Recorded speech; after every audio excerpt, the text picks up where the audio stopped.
Each year, with the onset of winter, hundreds of pronghorn migrate every fall over 150 miles from their important summer range in Grand Teton National Park south to the upper Green River Basin outside of Pinedale, Wyoming. Pinedale is a place rich in water and hardy forage that fosters the largest gathering of pronghorn on Earth. This great migration, the path of the pronghorn, has been occurring for over 6,000 years.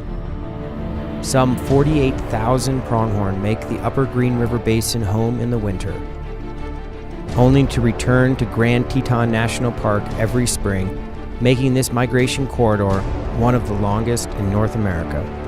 The path of the pronghorn is one of the last and longest land migration corridors in North America. In 2008, this became the nation's first federally designated wildlife migration corridor, which not only protects this exclusively American animal, but several other species of Wyoming wildlife.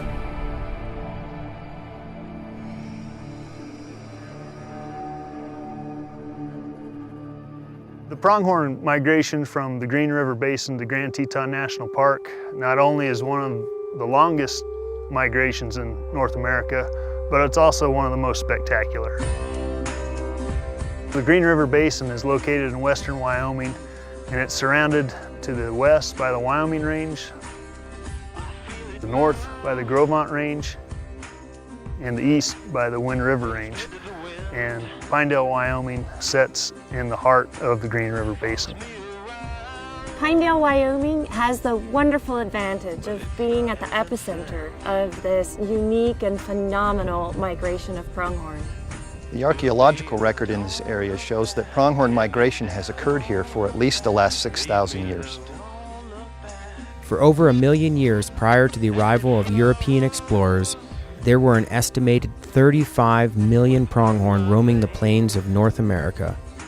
However, the subsequent wave of hunting and habitat loss that followed colonization of the continent saw the pronghorn population crash to less than 20,000 by the early 1920s. Owing to substantial conservation efforts since then, pronghorn numbers have fortunately recovered to an estimated 700,000 today. They're found nowhere else on the planet. They're only here in North America. So they are a very unique species. There's nothing left in North America that can outrun a pronghorn. Only the cheetah can, and of course it's not here.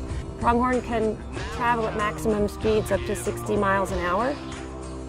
Renowned for its speed, the pronghorn is the fastest terrestrial mammal in the Western Hemisphere and capable of maintaining cruising speeds of 40 miles per hour for long distances.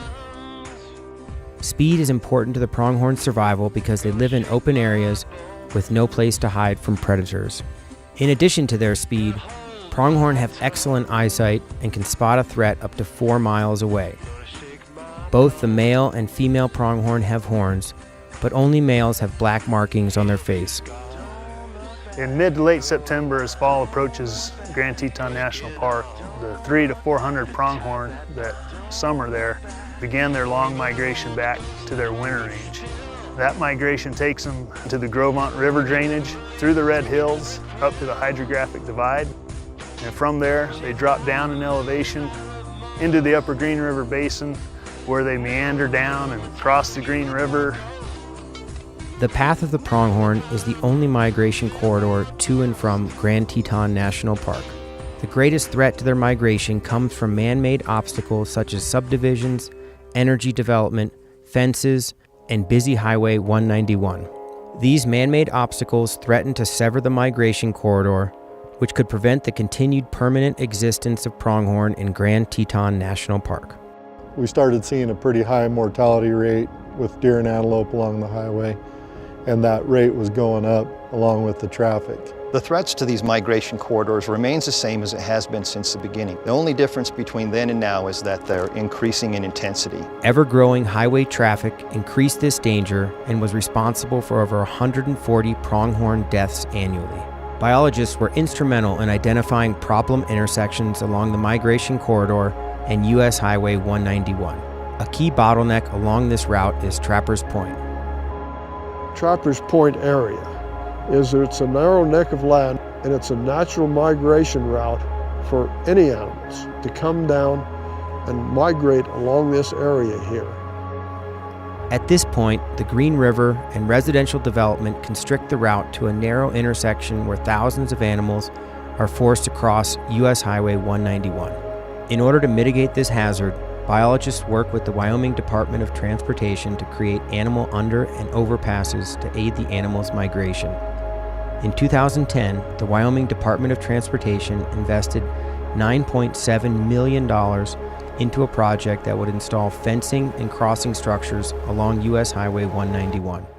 The overpass construction was completed in 2012, and the first year following construction, more than 4,000 pronghorn used the overpass at Trappers Point. If we look across the entire project, 13 miles of game fencing, 6 underpasses and 2 overpasses, we've had more than 23,000 mule deer and pronghorn use all of those structures. Over the past 2 years since the project's complete, we've seen a 80 to 90% reduction in the animal vehicle collisions. We continue to monitor and try and improve our success rate with this project so that we're getting fewer animals into the right-of-way.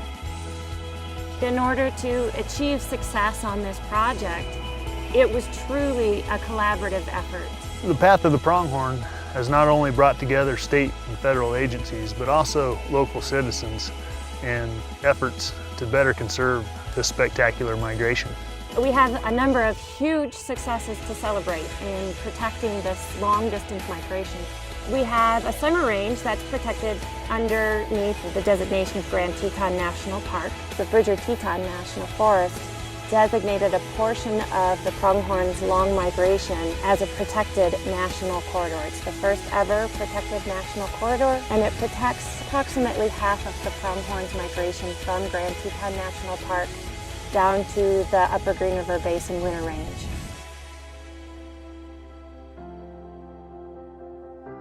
I think the one thing that the Path of the Pronghorn migration really did was highlight the challenges associated with conserving migrations across long distances and a mix of land ownership. But it really started the dialogue going, and people began to recognize what could be done to help conserve parts of this migration. There are a variety of different measures underway to increase public understanding of just how significant these migration corridors are and how unique they are to our nation. The Path of the Pronghorn remains one of the last intact wildlife migration routes in our nation. That makes it worth protecting. It's been really rewarding being a part of this project. I personally enjoy doing something positive, not just for the people I serve, but also something to help the wildlife.